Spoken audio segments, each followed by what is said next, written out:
अच्छा, आज के जो टॉपिक्स है ना वो भी देख लेते हैं।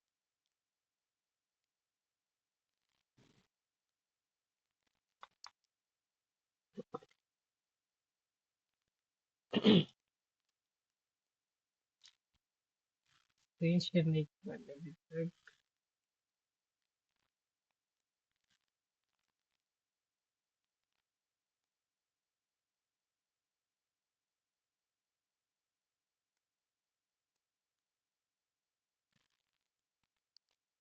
अच्छा,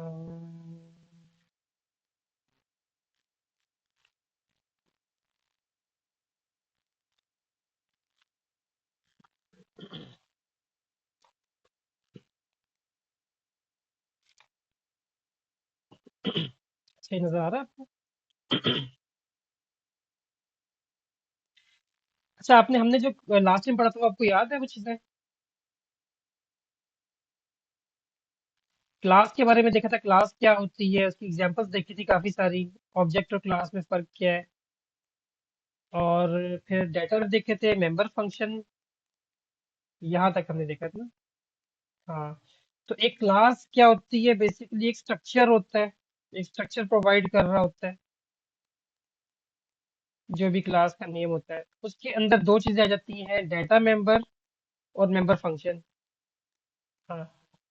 हाँ, ये जो है ये वेरिएबल्स होते हैं जिसको एट्रीब्यूट्स हम कहते हैं। और ये फंक्शंस होते हैं। अच्छा, ये पब्लिक होते हैं मेंबर फंक्शन के मेंबर। अमूमन प्राइवेट होते हैं। अमूमन ना प्राइवेट होते हैं। अच्छा, अब एक कॉन्सेप्ट है इनकैप्सुलेशन का। अब एक प्राइवेट डेटा मेंबर है जिसका नाम है बैलेंस। और क्लास है एटीएम की या अकाउंट की। तो एक फंक्शन है विदड्रॉ, यानी पैसे विदड्रॉ कर सकते। अब आप देखिए इनकैप्सुलेशन का मतलब क्या होगा। इनकैप्सुलेशन का मतलब ये होता है कि हम क्लासेस का ये कॉन्सेप्ट है बेसिकली ना, कि हम ऊप यूज करते हैं। तो इनकैप्सुलेशन इसे कहते हैं कि एक क्लास के अंदर हम डेटा मेंबर और मेंबर फंक्शन दोनों को ग्रुप कर देते हैं, इकट्ठा कर देते हैं। ठीक है। इससे देखें जो रेलिवेंट मेंबर हैं, डेटा मेंबर और मेंबर फंक्शन, वो एक क्लास के अंदर ही होंगे। और फिर हम क्या, हमें फायदा होता है इससे। यानी इनकैप्सुलेशन मतलब है कैप्सूल के अंदर बंद कर देना। ठीक है, कैप्सूल में हमने डेटा मेंबर और मेंबर फंक्शन ये दोनों बंद कर दिए। अच्छा, इसका फायदा क्या होता है, एक तो कोड जो है ना मैनेज करना आसान होता है। देखिए कार की जो क्लास है उसके अंदर ही आएगा ना एक्सेलरेट, ब्रेक, ये सारे। हाँ, इसके फंक्शन इसके अंदर आ जाएंगे सारे। जो भी class है उसकी जितना रेलिवेंट डाटा है वो उसके अंदर होगा, इसको हम बोलते हैं इनकैप्सुलेशन। इससे एक और फायदा ये होता है कि फिर हम जो प्राइवेट मेंबर है ना। आवाज कट रही है। पता नहीं, मैं चेक करता हूँ नेट को।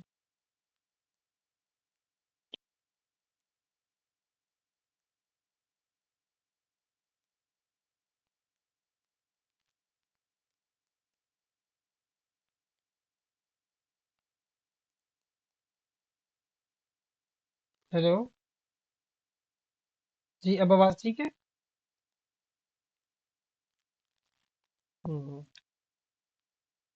अच्छा, मैं बता रहा था कि इनकैप्सुलेशन होता है कैप्सूल में बंद कर देना, यानी डेटा मेंबर और मेंबर फंक्शन हम एक क्लास के साथ ही उसके ना स्कोप के अंदर ही आ जाता है सारा कुछ ना।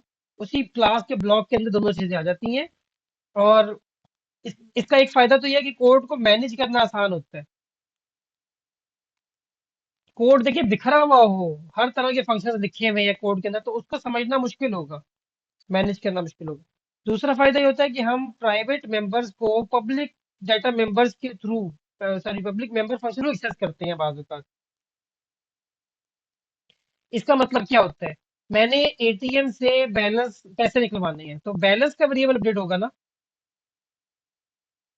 अच्छा, बैलेंस पड़ा हुआ है 10,000। अब 10,000 में से अगर मैं यूजर को, यानी मैं क्लास बनाता हूँ और बैलेंस का वेरिएबल पब्लिक रख देता हूँ, तो उससे क्या नुकसान होगा। यानी एक बंदा एटीएम में आया, उसने किसी तरह सिस्टम को हैक करके बैलेंस जो है ना वो उसने विथड्रॉ करने हैं पैसे, उसके अकाउंट में 1000 का बैलेंस, 10,000 का बैलेंस है, वो हो सकता है 20,000 निकलवा ले। तो बैलेंस के वेरिएबल में क्या वैल्यू हो जाएगी, यानी बैलेंस माइनस इक्वल टू 20,000 कर दो। तो हाँ, तो बैलेंस रह जाएगा -10,000। यानी उसने तो हैक कर लिया ना एक सिस्टम को। तो इस तरह की चीजों से रोकने के लिए हम ये करते हैं कि हम बैलेंस को अपडेट करवाते ही नहीं, हम बैलेंस को रखते हैं प्राइवेट। और हम इसका फंक्शन है, पब्लिक फंक्शंस देते हैं, दो फंक्शंस देते हैं। एक देते हैं विदड्रॉ, और एक देते हैं ट्रांस, क्या होगा, विदड्रॉ से पैसे निकालते हैं, और ट्रांसफर कर लीजिए, ऐड कर लें, चलिए ऐड अमाउंट, या वैसे उसे कहते हैं क्रेडिट, कि ऐड करना उसमें अमाउंट।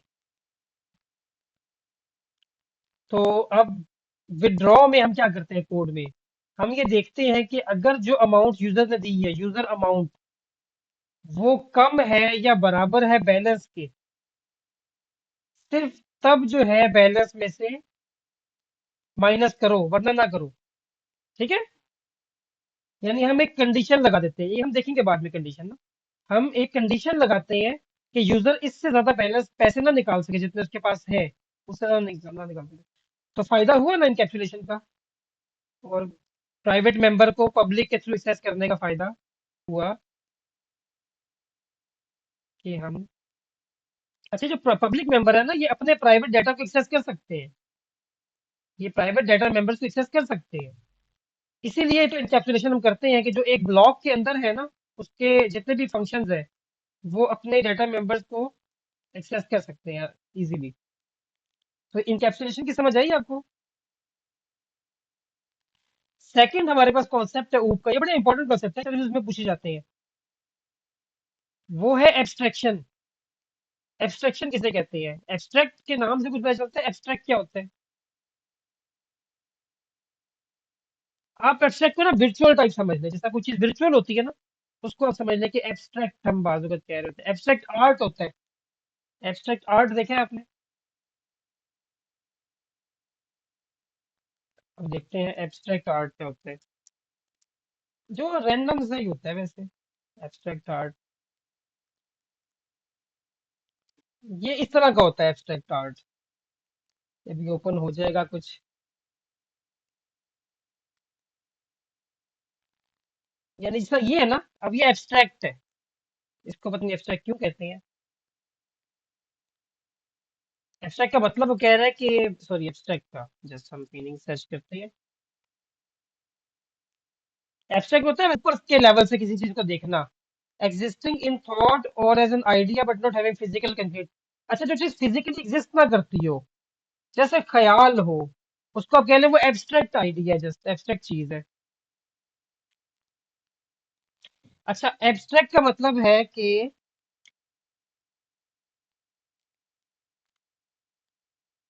जो एक किसकी अगर फिजिकल एग्जिस्टेंस है, जैसे एक आइडिया है। एब्स्ट्रैक्ट लेवल पर आप ये समझ लें कि बाज़ औक़ात एक चीज होती है ना, आप उसको ऊपर से देख रहे हैं, एब्स्ट्रैक्ट लेवल पे आप बातें कर रहे हैं, आप डिटेल में नहीं जा रहे। देखिए, हाँ, इसको ये समझ लें, ये डिटेल्स है। तो ये जो ऊपर लेयर है ना इसकी, ये एब्स्ट्रैक्ट लेयर है। देखिए, जैसे कि आपका एक दोस्त है जिसको एआई का कुछ भी नहीं पता, वो एब्स्ट्रैक्ट लेवल में बातें करेगा एआई की, एब्स्ट्रैक्ट लेवल में बातें कर रहा है कि एआई ऐसे होती है, ऐसे ये फायदा हो जाएगा, इससे ये मसले हो जाएंगे। आपको डिटेल्स पता है एआई की, आपके पास प्रोग्रामिंग की डिटेल नॉलेज है, एक बंदा है उसको प्रोग्रामिंग का पता ही नहीं है, वो एब्स्ट्रैक्ट लेवल पे बातेगा। ठीक है। अच्छा, अब एब्स्ट्रैक्शन क्या होती है, एब्स्ट्रैक्शन ये होती है कि एक क्लास है, इसके अंदर डाटा मेंबर है और मेंबर फंक्शन है। अच्छा, डाटा मेंबर तो होते हैं प्राइवेट, तो प्राइवेट मेंबर जो है वो यूजर को एक्सेस नहीं होते, ये यूजर है। यूजर को आप देते हैं पब्लिक मेंबर फंक्शन। हाँ, उसके जरिए वो क्लास को यूज करता है ना। तो यूजर को मेंबर फंक्शन के अंदर कोड पता होता है, क्या कोड लिखा हुआ है। नहीं पता होता। नहीं नहीं, उसको ना आप बस क्लास देते हैं, जैसे आप लिखते हैं ना, जैसे आप लिखते हैं hash include iostream dot H, पता है ना ऐसे। अच्छा, इसके अंदर आप फंक्शन यूज करते हैं सी आउट। आपको पता है सी आउट का कोड क्या है? नहीं पता। इसी चीज को एब्स्ट्रक्शन बोलते हैं, कि आप यूजर को एक फंक्शन बता देते हैं कि भाई ये फंक्शन लिखोगे, इसको ये इनपुट दोगे, तो ये आउटपुट आ जाएगी। आप यूजर को डिटेल में नहीं लेके जाते कि इसके अंदर का कोड क्या है, आप बस उसे कहते हो ये इनपुट दो, ये आउटपुट मिल जाएगी। इसकी एक और एग्जांपल देखने क्या है। एक एग्जांपल ये है कि आपके पास कार है। अब उस कार में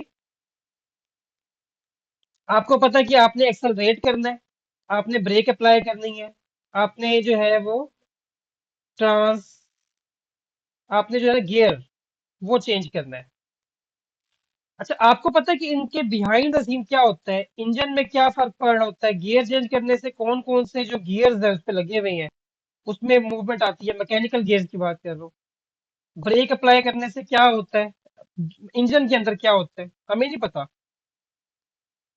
तो उसने हमें क्या दिया है, उसने हमें पब्लिक मेंबर फंक्शंस दे दी है, एक्सेलरेट, ब्रेक, गियर, इस तरह की चीजें। इसी तरह आप एटीएम पे जाते हैं, एटीएम मशीन में आपको उसने बटन दिए हुए हैं कि आपने बैलेंस चेक करना है, विड्रॉ करना है, या क्या काम करना है। अच्छा, आपको इससे गर्ज नहीं होता कि इसके विड्रॉ के पीछे कोड कौन सा चलेगा, आप बस इनपुट देते हैं और आपको आउटपुट मिल जाती है। ठीक है, आप विड्रॉ में पैसे बताते हैं कितने निकालने हैं, और वो पैसे जो है नीचे ट्रे में आ जाते हैं। तो ये दोनों चीजें समझ आई एब्स्ट्रक्शन क्या होती है। और तो देखिए एब्स्ट्रक्शन क्या होगी, क्लास जो है वो आपको अपने member functions, public member functions show कराती है, और क्लास आपको डाटा मेंबर की एक्सेस नहीं देती। अच्छा, अब डाटा मेंबर की एक्सेस नहीं देती, और ये एब्स्ट्रैक्ट लेवल पे आपको चीजें देती है। एब्स्ट्रैक्ट लेवल का मतलब है कि आपको डिटेल्स में नहीं जाता कि एटीएम के अंदर कोड क्या लिखा होगा विड्रॉ पे। आपको बस बटन प्रेस करना है और आपका काम हो जाएगा। अब हम वापस आते हैं कोड में। लास्ट टाइम हमने ये कोड किया था, ये वाला। इसमें डाटा मेंबर कौन से है, मेंबर फंक्शन कौन कौन से हैं?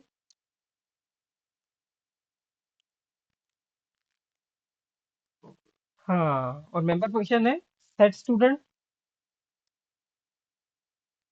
Print CGPA. अच्छा, अब अगर मैं स्टूडेंट के अंदर आके मैं ये काम करता हूँ कि मैं इसके प्राइवेट डाटा मेंबर को एक्सेस करने की कोशिश करता हूँ, std डॉट नेम, इसको मैं प्रिंट करता हूँ, जस्ट प्रिंट कर रहा हूँ, तो ये मुझे प्रिंट नहीं करने देगा। तो ये देखिए यहाँ पे आ गया, एरर क्या आया, student name is private with in the context. तो वो डाटा मेंबर को एक्सेस नहीं करने देता, वो आपको मेंबर फंक्शन को एक्सेस करने देता है। लास्ट टाइम हमने सेट स्टूडेंट देखा था, प्रिंट स्टूडेंट देखा था, प्रिंट सीजीपीए, इसको हम रिमूव करते हैं, प्रिंट सीजीपीए निकाल देते हैं फिलहाल। अब हमने देखने हैं सबसे पहले दो तरह के फंक्शन देखने हैं, उसमें हम बोलते हैं सेटर गेटर्स। सेटर गेटर क्या होते हैं, कि मैंने अगर कहीं पे सीजीपीए स्टोर करवाना है, मैं एक फंक्शन बनाऊंगा। ये पता है सेटर क्या होते हैं, ये हर डाटा मेंबर को वैल्यू असाइन करने के लिए और उसकी वैल्यू रिसीव करने के लिए यूज होते हैं। जिस तरह मुझे यहाँ पे ना मेन में मुझे सिर्फ सीजीपीए चाहिए, तो मैं कहाँ से कर सकता हूँ, मेरे पास कोई फंक्शन है इधर सेट स्टूडेंट और प्रिंट स्टूडेंट। मैं मुझे सिर्फ सीजीपीए चाहिए, उसकी वैल्यू चाहिए, तो मेरे पास कोई फंक्शन नहीं है ना अभी। अच्छा, इसी तरह अगर मैंने स्टूडेंट सेट करने के बाद सिर्फ सीजीपीए जो है वो सेट करना है, तो मेरे पास उसका भी कोई फंक्शन नहीं है। पास तो सेट स्टूडेंट है जो सारा कुछ सेट करेगा। तो हम हर एक के लिए एक सेट और गेट बना लेंगे, void set roll number int roll number, यहाँ पे ना उसको वेरिएबल भी देना है। अच्छा, अब मैं लिखूंगा अगर roll number is equal to roll number.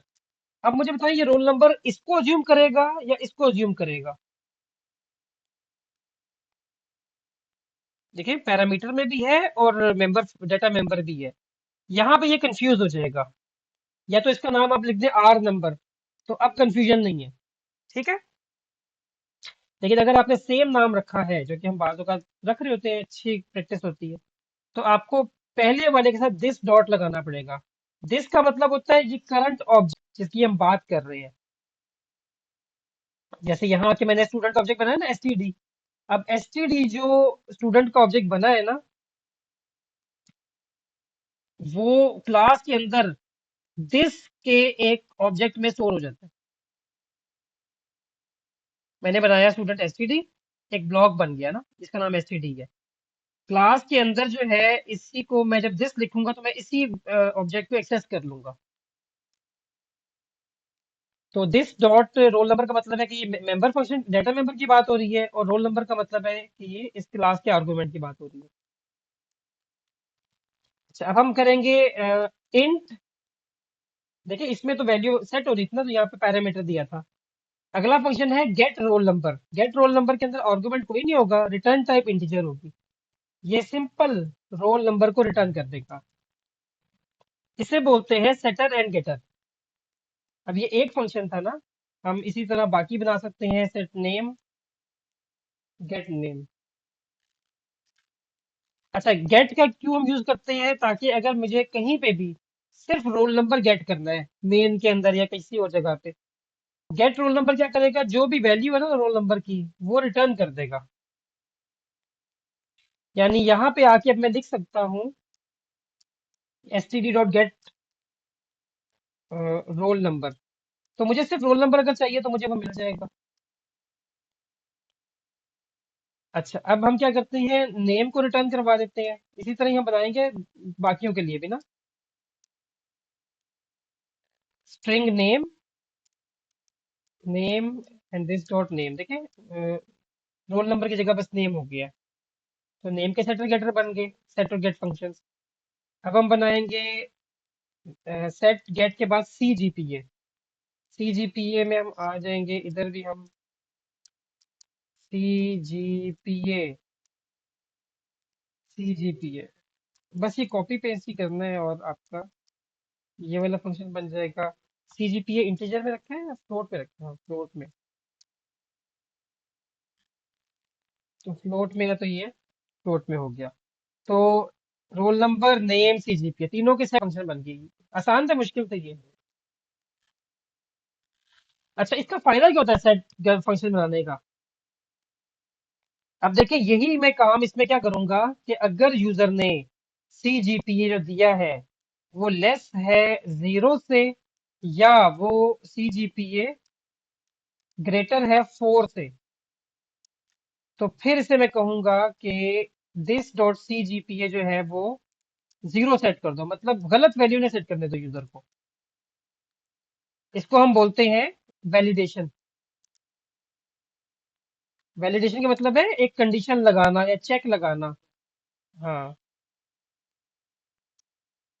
If CGPA, check if CGPA is valid, तो वैलिड सीजीपीए आएगा। अच्छा, अब देखिए मैंने और भी तो कोई सीजीपीए एंटर करवा रहा हूँ यहाँ पे। यहाँ अगर यूजर ने 5 सीजीपीए एंटर कर दिया, फिर मैं क्या करूंगा।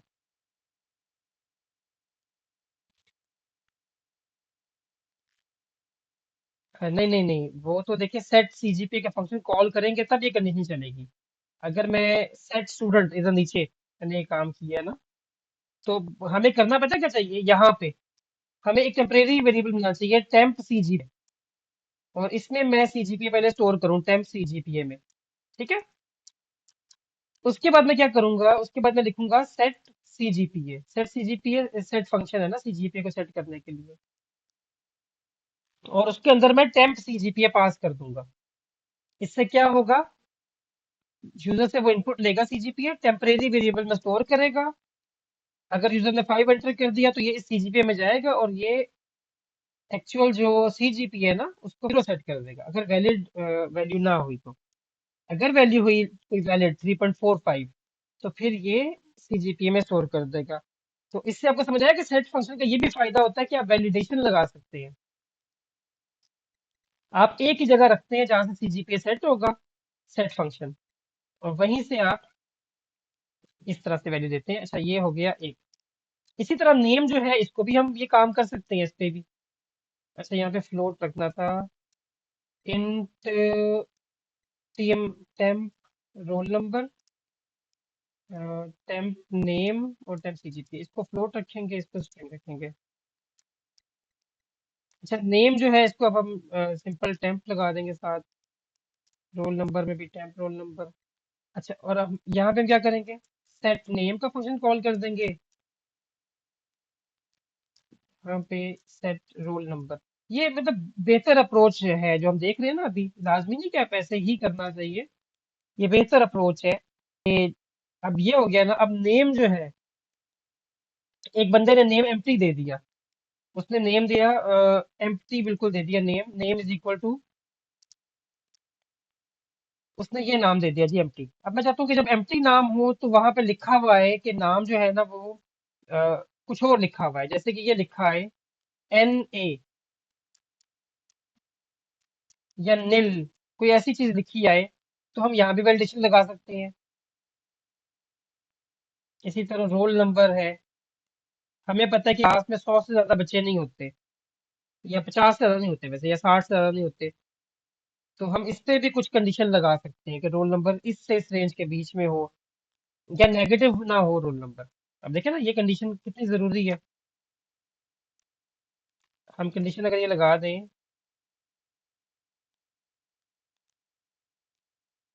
कि रोल नंबर अगर 0 से लेस है तो उसको 0 सेट कर दो। ठीक है, तो सेट में कितनी जबरदस्त वैलिडेशंस लग गई हमारी। अब जहां जब हमने सेट और गेट करना है, हम सेट और गेटर यूज करेंगे और काम हो जाएगा। इसी तरह प्रिंट में हम गेट का फंक्शन भी यूज कर सकते हैं, लेकिन उसकी फिलहाल जरूरत कोई नहीं है। अगर कोई ऐसा केस है ना हमारे पास कि हम रिटर्न करते हुए कुछ चेक करना चाह रहे हैं, तो हम वो काम कर सकते हैं, फिलहाल जरूरत नहीं है। अच्छा, सेट गेट की समझ आ गई आपको। नेक्स्ट जो हमारे पास फंक्शन बनते हैं ना, अच्छा एक उससे पहले हम एक और चीज देख लेते हैं। बाजों का हम पता है क्या करते हैं अब्दुल वहाब, जो प्रोफेशनली क्लासेस बनती है ना, वो उसके जो क्लास के अंदर ना सिर्फ फंक्शन के नाम लिखे होते हैं और फंक्शंस बाहर बने होते हैं। इससे क्लास बड़ी क्लीन नजर आती है, प्रोफेशनल कोड लगता है।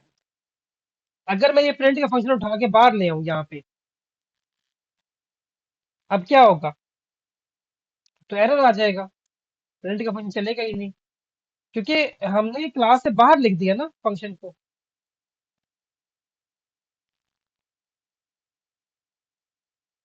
क्लास से बाहर लिख देने का मतलब ये है कि उसको यही नहीं पता कि ये फंक्शन क्लास का है कि नहीं है। अच्छा, एक मिनट, एक एरर आ गया है, इसको देखते हैं। Set roll number this, this dot, this arrow लगाते हैं, सॉरी दिस एरो लगाना होगा हमें। अच्छा, दिस डॉट की बजाय दिस एरो आप लगा लेंगे। डॉट से भी तो आता तो है, मुझे लग रहा है ये एरर है, क्योंकि ये ना दिस पॉइंटर होता है। दिस होता है पॉइंटर, करंट ऑब्जेक्ट को जो पॉइंट कर रहा था, तो पॉइंटर जब भी आएगा तो हम एरो लगाएंगे। अच्छा, अगर पॉइंटर ना होता, नॉर्मल ऑब्जेक्ट होता, तो हम फिर पॉइंटर ना यूज करते, डॉट यूज करते। नेम इक्वल इक्वल्स,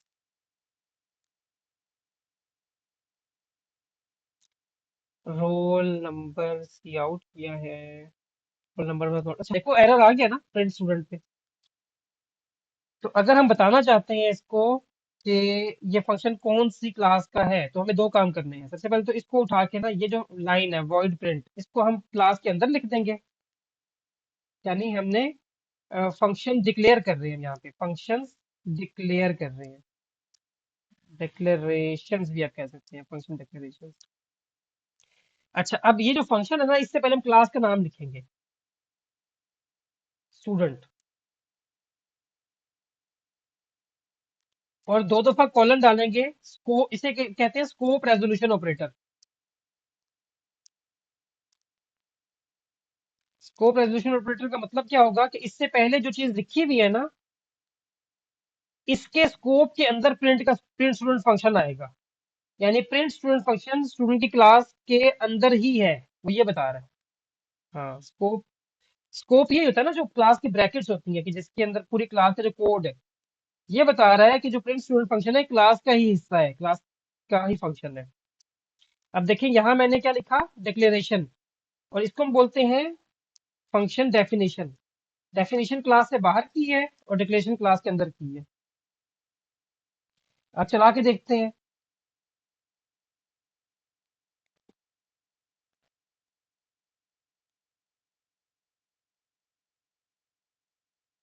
तो देखिए अब ये चल गया है।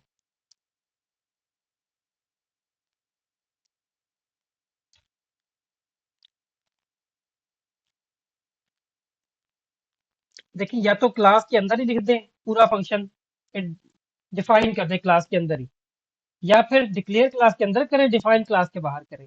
जो प्रोफेशनल का होता है ना, प्रोफेशनल तरीका, उसमें क्लास के अंदर डिक्लेयर करते हैं, क्लास के बाहर डिफाइन करते हैं। वो जरा ना क्लास क्लीन लगती है। कैसे करते हैं मैं आपको बताता हूँ। इनको सारे फंक्शंस को ना, ये जो मैंने कॉपी की है बाहर, इन सबको मैं एक बार सेट कर लेता हूँ। तो सबसे पहले तो हमने इनके नाम कॉपी करने हैं।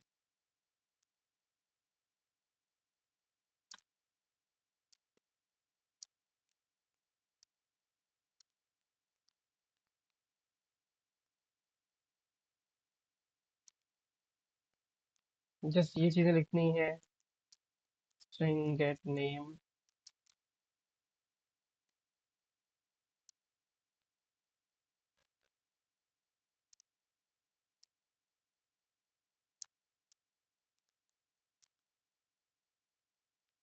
एक आखिरी रह गया सेट स्टूडेंट।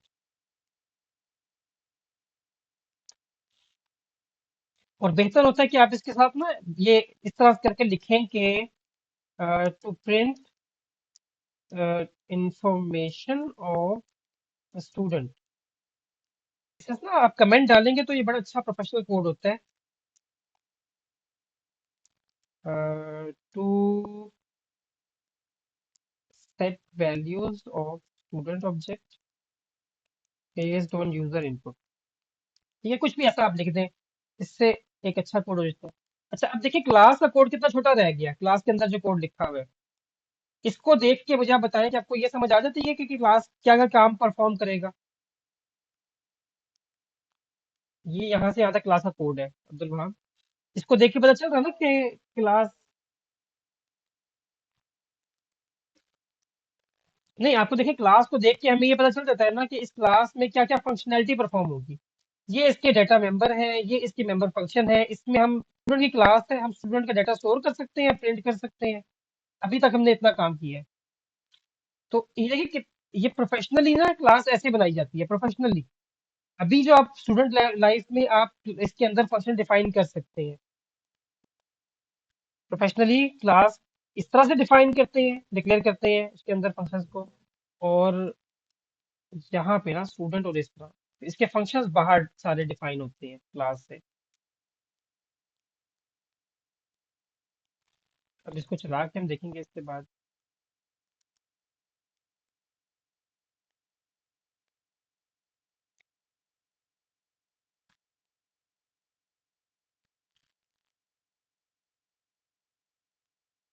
देखें इसमें,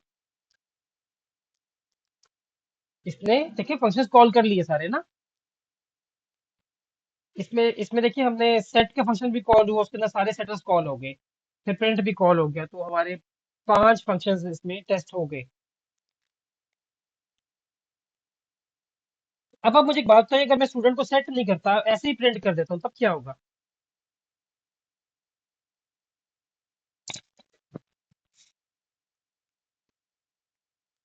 ये देखिए कुछ वैल्यूज आ गई हैं अब्दुल वहाब। मैंने स्टूडेंट को सेट नहीं किया तो उसने खुद से ये वैल्यूज दे दी मुझे। अब इसका गार्बेज वैल्यूज है। इसके लिए हम क्या करते हैं, हम एक फंक्शन बनाते हैं जो कॉल होता है जैसे ही फंक्शन को, जैसे कोई ऑब्जेक्ट क्रिएट होता है, इसे हम बोलते हैं कंस्ट्रक्टर। तो ये क्लास में ना वैसे टॉप पे रखते हैं हम, इसका वही नाम होता है जो क्लास का नाम होता है। जैसे कि स्टूडेंट है तो स्टूडेंट ही नाम होगा, इसकी कोई रिटर्न टाइप नहीं होती। ठीक है, कंस्ट्रक्टर क्या होता है, फंक्शन हाँ, function called when object is created. अच्छा, जैसे कि मैं लिखता हूँ ना इंट एन, जैसे कोड में जाके ये इंट एन एग्जीक्यूट होगा और एन वेरिएबल बनेगा ना, साथ ही इंटीजर का कंस्ट्रक्टर कॉल हो जाएगा। ठीक है, ये इंटीजर में भी ऐसे ही होता है। अच्छा, इसकी क्या होती है जी, नो रिटर्न टाइप। और ये यूजुअली प्राइवेट नहीं हो सकता, पब्लिक ही होता है। या आप कह लें कि 99.9% टाइम्स में ये पब्लिक होता है।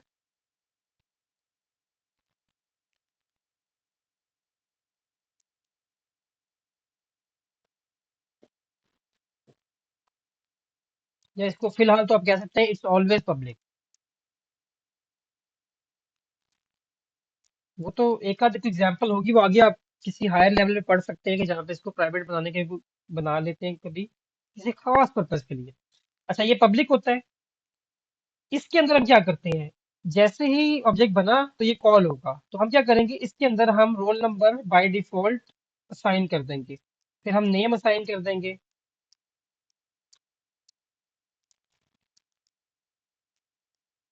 और फिर हम सी जी कर देंगे 0.0। अच्छा, अब जैसे ही कोई ऑब्जेक्ट बनेगा ना, ये फंक्शन ऑटोमेटिकली कॉल हो जाएगा, कॉल्ड ऑटोमेटिकली। ये ऑटोमेटिकली कॉल हो जाता है।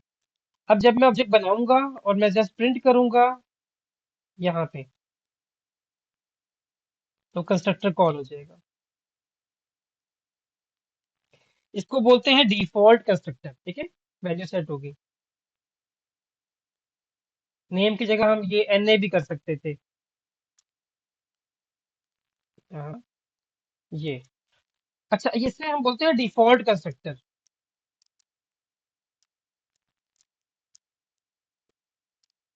Default constructor. दूसरा कंस्ट्रक्टर होता है जो कि होता है और पैरामीटराइज कंस्ट्रक्टर, दूसरी टाइप है कंस्ट्रक्टर की, पैरामीटराइज्ड। इसमें क्या होता है, इसमें हाँ पैरामीटर हमने देने हैं इसमें, जैसे कि जैसे हम देते हैं ना, इसमें दिया था हमने parameter, int roll number, string name, float CGPA. हाँ, अब यहाँ पे हम लिखे दिस एरो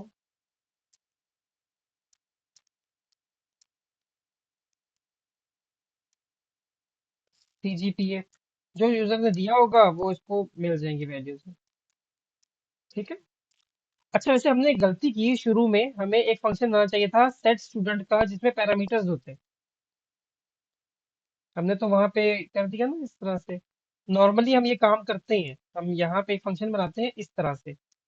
अब ये फंक्शन क्या करेगा, ये सेट स्टूडेंट वाला ही होगा फंक्शन, लेकिन ये वैल्यूज स्टूडेंट, इसके अंदर वैल्यूज आएंगी ये सारी। ये, तो इसमें हम यूजर से वैल्यूज नहीं मांगते, जो वैल्यूज आई होती है ना उनको as it is value assign कर देते हैं। जैसे इस केस में हम क्या करेंगे, देखिए इस केस में हम सिंपल रोल नंबर पास कर देंगे, सेट रोल नंबर को नेम पास कर देंगे यहाँ पे, और सीजीपीए पास कर देंगे। या अगर हम पास ना करना चाहें तो हम ये this arrow CGPA is equal to CGPA. ठीक है। दिस एरो की क्यों जरूरत पड़ रही है, क्योंकि डाटा मेंबर और फंक्शन का आर्गुमेंट उसका नाम सेम है। अगर यहाँ पे सिंपल सी लिखा होता तो हम सी जीपीए इज इक्वल टू सी लिख देते, तब हमें मसला ना होता। ठीक है, चलिए सी जीपीए यहाँ पे डिस्प्ले कर लेते हैं। तो इसे सेट स्टूडेंट भी हम बनाते हैं। इसका फायदा क्या होता है सेट स्टूडेंट का, इसका फायदा ये होता है कि यहाँ पे अगर मैं सेट स्टूडेंट में इसी वक्त इसको वैल्यू देना चाहूँ, 12, उम्र 3.5, अब जब मैं प्रिंट करूंगा तो ये स्टूडेंट की वैल्यूज को इसने यहाँ से पिक कर लेगा। आपने यहाँ पे देखा कि सेट स्टूडेंट के दो वेरिएंट बन गए, ओवरलोडिंग होगी ना, हमने दो फंक्शन बना दिए। नाम सेम है, पैरामीटर्स डिफरेंट है। अच्छा, इसी तरह कंस्ट्रक्टर जो है इसमें भी हम मल्टीपल बना रहे होते हैं, एक ही कंस्ट्रक्टर का नाम तो वही होता है जो क्लास का नाम है, लेकिन डिफरेंट टाइप्स के हम बनाते हैं। अब यहाँ पे हमने पैरामीटराइज कंस्ट्रक्टर बनाया ना, तो अब यहाँ भी हम रोल नंबर क्यों असाइन करें, हम एक काम करते हैं, सेट रोल नंबर को कॉल कर लेते हैं। ठीक है ना। इससे फायदा क्या होगा, वैलिडेशन हो जाएगी ना, जो हमने चेक्स लगाए हुए हैं, जो हमने पहले किया था ना अब्दुल वहाब, वो भी हम कर सकते थे, यहीं पे वैल्यू असाइन कर दे। लेकिन ये बेहतर तरीका है सेट वाला। अच्छा, अब पैरामीटराइज कंस्ट्रक्टर का फायदा क्या होगा, बना तो हमने लिया। आपने देखा है ये जब हम इंटीजर बनाते हैं इंट एन, इसमें पता है कौन सा कंस्ट्रक्टर कॉल होता है इसमें, डिफॉल्ट कंस्ट्रक्टर। अच्छा, अब मैंने इंट एन बनाया और मैंने किया सी आउट एन।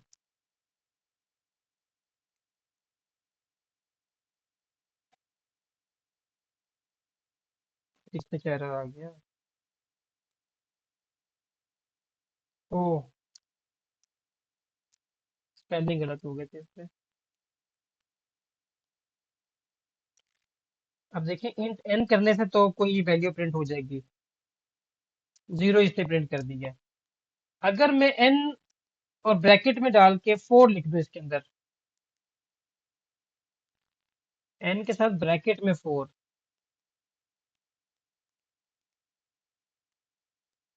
तो इसका पैरामीटराइज कंस्ट्रक्टर कॉल होता है।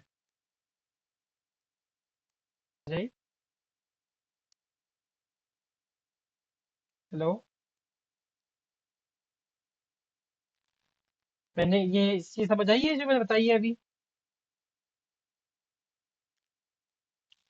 अच्छा, मैं कह रहा था कि अगर हम इंट एन बनाते हैं, उसको प्रिंट करते हैं, तो कोई गार्बेज वैल्यू प्रिंट कर देगा ये, या जीरो प्रिंट कर देगा। अगर मैं N is equal to five करता हूँ, तब एक और कंस्ट्रक्टर कॉल होता है। अगर मैं इसको ब्रैकेट डालता हूँ ना, फोर लिख देता हूँ ब्रैकेट डाल के, तो अब जब इंटीजर बनेगा ना ये, तो इसका पैरामीटराइज कंस्ट्रक्टर कॉल होगा, और वो इसको ऑब्जेक्ट को बनाते हुए इसको वैल्यू दे देगा। इसे हम बोलते हैं इनिशियलाइज करना। अगर वेरिएबल क्लियर करते हुए उसको वैल्यू दे दे, तो इनिशियलाइज करना कहते हैं। देखिए यहाँ पे ये हो गया। अच्छा, अब इंटीजर में तो एग्जांपल समझ आती है ना, इजीली। अच्छा, अब देखिए हम एक काम करते हैं, यहाँ पे मैंने सेट वाला फंक्शन हटा दिया। अब जब ऑब्जेक्ट बनेगा तो इसमें क्या वैल्यूज होंगी फिर, वहां ब्लैंक ऑब्जेक्ट बनाया है हमने। डिफॉल्ट कंस्ट्रक्ट कौन होगा, वो रोल नंबर को जीरो करेगा, सीजीपीए को जीरो करेगा, नेम को एनए कर देगा। अगर मैं स्टूडेंट क्रिएट करते हुए ऑब्जेक्ट के बाद ब्रैकेट्स डालता, और यहीं पे मैं वैल्यू लिख देता, जैसे वन अब्दुल्ला और 3.0, या 3.15 करना चाहिए, थोड़ा सा वैल्यू समझ आ जाए। अब देखिए हमने ऑब्जेक्ट बनाते हुए उसको साथ ही ब्रैकेट लगा के वैल्यूज दे दी है। अब कौन सा कंस्ट्रक्टर कॉल हुआ, पैरामीटराइज कंस्ट्रक्टर। देखिए ये वाला कंस्ट्रक्टर था, दो कंस्ट्रक्टर है ना, एक डिफॉल्ट है और एक पैरामीटराइज है। पैरामीटराइज में हम तीनों वैल्यूज साथ ही ले लेते हैं। ये समझ आई कैसे कॉल करते हैं डिफॉल्ट और पैरामीटराइज। मैंने इंटीजर की एग्जांपल दी है ना, इंट एन करेंगे तो डिफॉल्ट कंस्ट्रक्टर कॉल होगा, और एन के बाद ब्रैकेट डाल के वैल्यू दे देंगे तो, हाँ, तो पैरामीटराइज। अच्छा, इसकी आप जितनी मर्जी टाइप्स बना ले पैरामीटराइज कंस्ट्रक्टर की, आप ये भी कर सकते हैं कि एक कंस्ट्रक्टर बनाएं जिसमें जीपीए ना हो। जीपीए आप चाहते हैं कि शुरू में यूजर को जो है ना जीपीए वो जीरो सेट करना है शुरू में, तो आप इसका ये वाला भी वर्जन बना सकते हैं, जितने मर्जी आप बना लें इसके ओवरलोडिंग में। अच्छा, बाद में ऐसा होता है कि हम एक ऑब्जेक्ट बनाते हुए हम चाहते हैं कि दूसरा ऑब्जेक्ट उसको मैं असाइन कर दूं। जैसे मैंने यहाँ पे स्टूडेंट बनाया, अब मैंने एक और स्टूडेंट बनाया, student two, std2 is equal to std1, std करता हूँ मैं, यानी जब ये स्टूडेंट बने तो उसको साथ ही ये वाला स्टूडेंट मिल जाए, इसकी वैल्यू मिल जाए। तो ये हम नहीं कर सकते। ठीक है, कर सकते हैं लेकिन ऐसे नहीं चलेगा, ये जैसा अभी हमने किया है ना। शायद चल जाए, वैसे देखना पड़ेगा क्या करेगा ये। चलो, इसने एरर तो नहीं दिया, std2।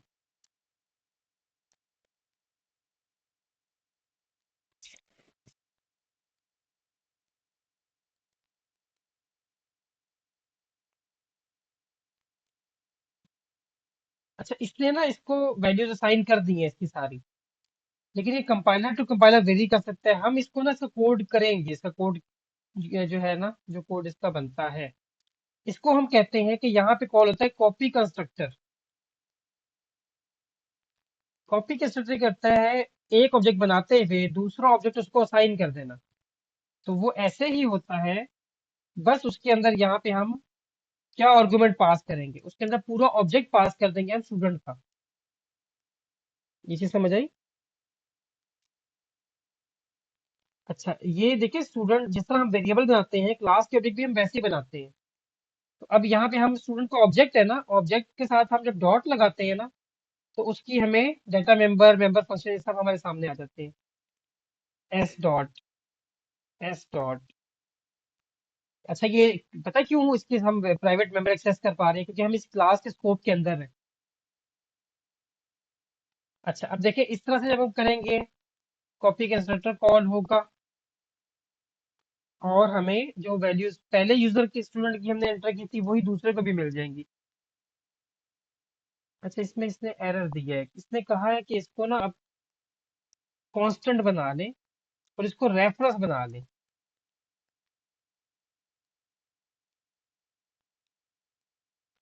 असली कांस्टेंट बनाने का फायदा ये होता है कि ये जो आर्गुमेंट मैंने दिया है ना, ये आर्गुमेंट इसको हम चेंज नहीं कर सकते फंक्शन के अंदर, इसके अंदर मैं चेंज नहीं कर सकता।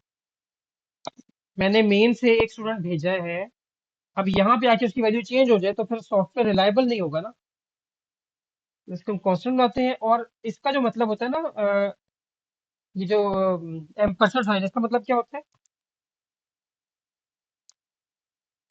यानी ये पास बाय रेफरेंस किया है हमने।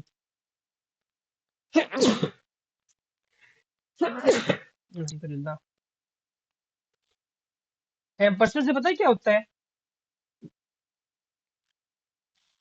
हाँ, इससे ना ये रेफरेंस बन जाएगा, यानी जो पीछे से हमने भेजा है ना यहाँ से एक वेरिएबल, इसका नाम था एसटीडी। एसटीडी को एक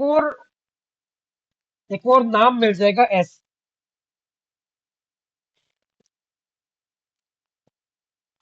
तो इसको देख लीजिएगा ना आप, क्योंकि हम उस डिटेल में नहीं जाएंगे ना अब कि रेफरेंस क्या होता है।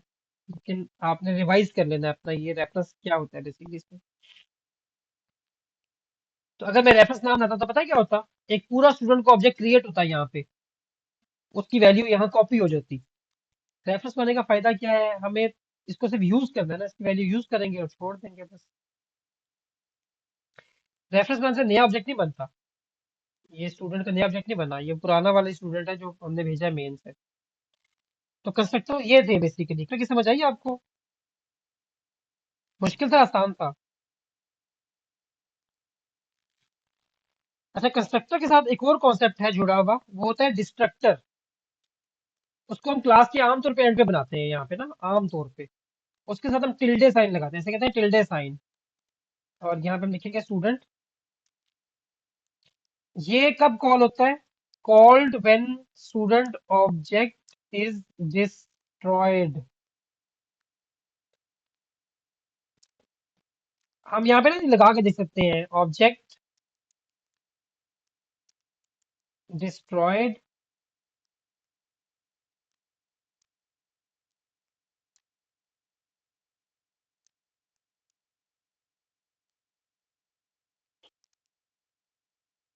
और एक हम लगा सकते हैं यहाँ पे ऑब्जेक्ट क्रिएटेड का। इससे हमको पता चलेगा कब ऑब्जेक्ट क्रिएट हो रहा है, कब डिस्ट्रॉय हो रहा है। देखिए यहाँ पे आके ना मेन में मैं एक स्कोप छोटा सा बनाता हूँ। स्कोप का मतलब होता है कि मैं यहाँ पे ना ये ब्रैकेट लगा देता हूँ, या बल्कि ऐसे ही रहने देते हैं। अब हम चला के देखते हैं कब कंस्ट्रक्टर कॉल होगा, कब डिस्ट्रक्टर कॉल होगा।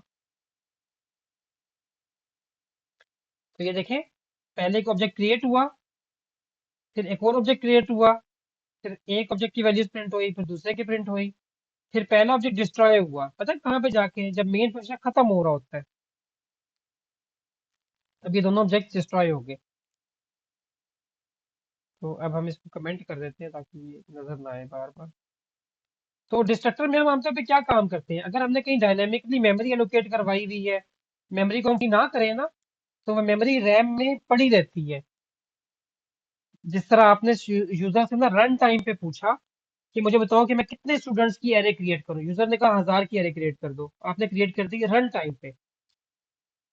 रन टाइम का मतलब पता है ना? एक होता है कंपाइल टाइम। जब हम मैं यहाँ पे बताता हूँ इन ARR ऑफ 100, ये मैंने बताया कंपाइल टाइम पे।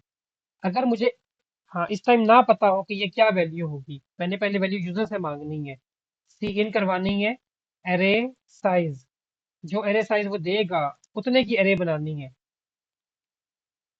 अब हो सकता है वो 10,000 वेरिएबल्स की एरे मांग ले, या 1 लाख की मांग ले। तो फिर ये हम इस बोलते हैं डायनामिक मेमोरी एलोकेशन। जब हम इसको असाइन करते हैं ना इस तरह से, उसके लिए हम करते हैं इंट पॉइंटर, ये समझ लें, या इंट, इसको खाली छोड़ देते हैं, इक्वल्स टू न्यू। न्यू का कीवर्ड होता है इस काम के लिए न्यू इंट, और इसके अंदर हम लिखते हैं एरे साइज। इससे क्या होता है, रन टाइम पे एरे बनती है, जैसे यूजर वैल्यू एंटर करता है उतनी बड़ी बन जाती है। इसको हमें फ्री करना होता है या डिलीट करना होता है, उसके लिए हम लिखते हैं डिलीट ARR। ये काम हम पता है कहाँ करते हैं? डिस्ट्रक्टर में। ठीक है, तो डिस्ट्रक्टर का ज्यादा यूज नहीं है, लेकिन डायनेमिक मेमोरी एलोकेशन को फ्री करने के लिए या क्लीन अप का कोड लिखते हैं उसके अंदर हम। यानी ये काम हो गया, इसको बंद कर दो। इसको मैं साथ लिख रहा हूँ यहाँ पे, टू फॉर क्लीन अप,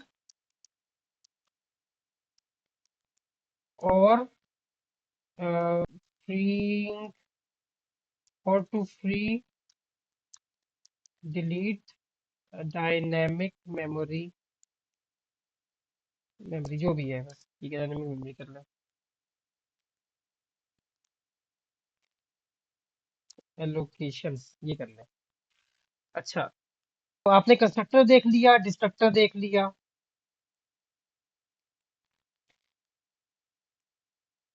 आज की चीजें समझ आई हमने। आज देखा है abstraction, encapsulation, setter getter, constructor, destructor, और स्कोप रेजोल्यूशन ऑपरेटर। अब या तो हम थोड़ा सा एक कॉन्सेप्ट और देख लेते हैं ताकि काम आ जाएगा।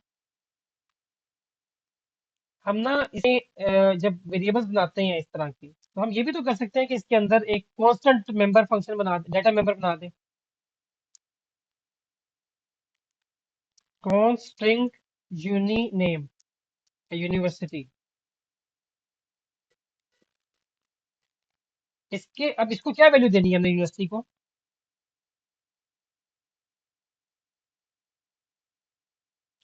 या इसको हम कहते हैं कि हम CNIC भी तो उसका दे सकते हैं। कांस्टेंट होगा, वो चेंज नहीं हो सकता, बस एक दफा जो साइन कर दिया वही रहेगा।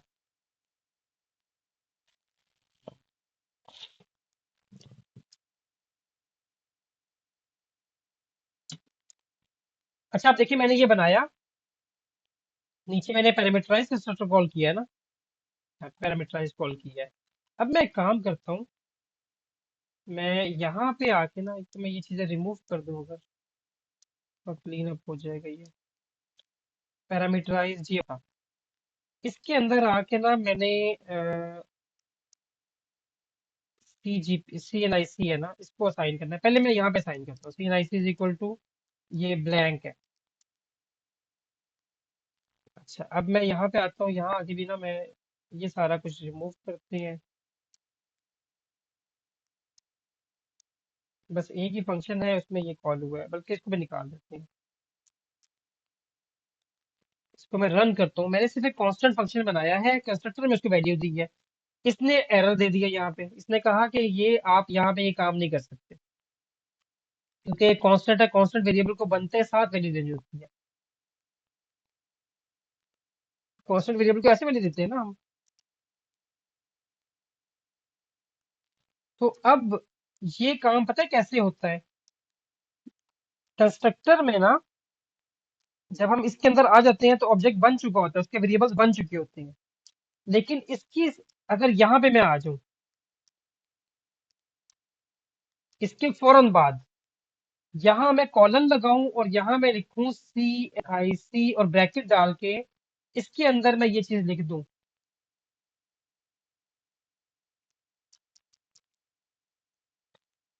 और यहाँ से निकाल दो। अच्छा, ये वो जगह होती है, इसे हम बोलते हैं मेंबर इनिशियलाइजर लिस्ट। यहाँ पे जब मैं वेरिएबल का नाम लिखूंगा ना, तो इस और वैल्यू दूंगा, तो ये उस वक्त वेरिएबल को मिलेगी जब वेरिएबल बन रहा होगा। अच्छा, अब हम प्रिंट में जाके भी ना इसको प्रिंट भी करके देख लेते हैं।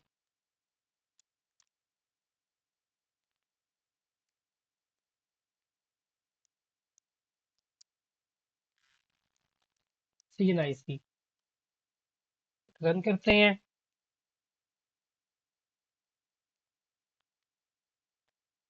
अच्छा, इसने कहा है जी local external declaration student STD.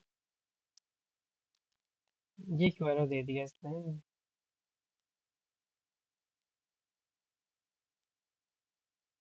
हाँ, ठीक है, अब देखिए सी एन आई सी भी प्रिंट हो गया। तो ये समझ आया कि हम कैसे मेंबर इनिशियलाइजर लिस्ट क्या होती है। अच्छा अब्दुल वहाब, ये चीज समझ आ गई ना, मेंबर इनिशियलाइजर लिस्ट हम क्यों यूज करते हैं? कि जब कांस्टेंट वेरिएबल हो तब हम यूज कर रहे थे। अच्छा, सीजीपीए को भी हम ऐसे कर सकते हैं कि यहीं पे कॉमा डाल के मैं सीजीपीए लिख दूं और ये इसको जीरो कर दूं। कॉमा डाल के ही होता है शायद। इसको रन करके देखते हैं।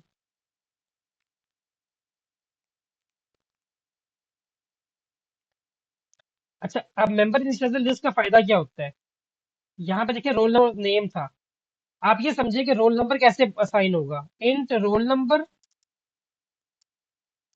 Number is equal to 0। अगर हम मेंबर इनिशियलाइजर लिस्ट नहीं लगाते ना, तो फिर ये ऐसे असाइन होती है वैल्यू। अगर हम मेंबर इनिशियलाइजर लिस्ट लगाते हैं तो सीजीपी इज इक्वल टू 0 ऐसे असाइन होगा। फर्क समझ आया इन दोनों का? जो मेंबर इनिशियलाइजर लिस्ट है ना, इसका मतलब है जो क्लास का डाटा मेंबर है सीजीपीए, वो बनते वक्त उसको वैल्यू मिल जाएगी, इनिशियलाइज हो जाएगा। और अगर हम ये काम नहीं कर ऐसे करते हैं रोल नंबर इक्वल टू 0, तो ये ऐसे ही है जैसे पहले वेरिएबल बना था और फिर उसके बाद उसकी वैल्यू मिली थी। यहाँ तक समझ आ गया अब्दुल वहाब? चले, ये हमारा आज का लेक्चर था। मेरा ख्याल है इतना ना काफी है, आप इसकी प्रैक्टिस कर लेंगे। मैं आपको टास्क भी हो सका तो आपको टास्क भी भेज दूंगा। ठीक है?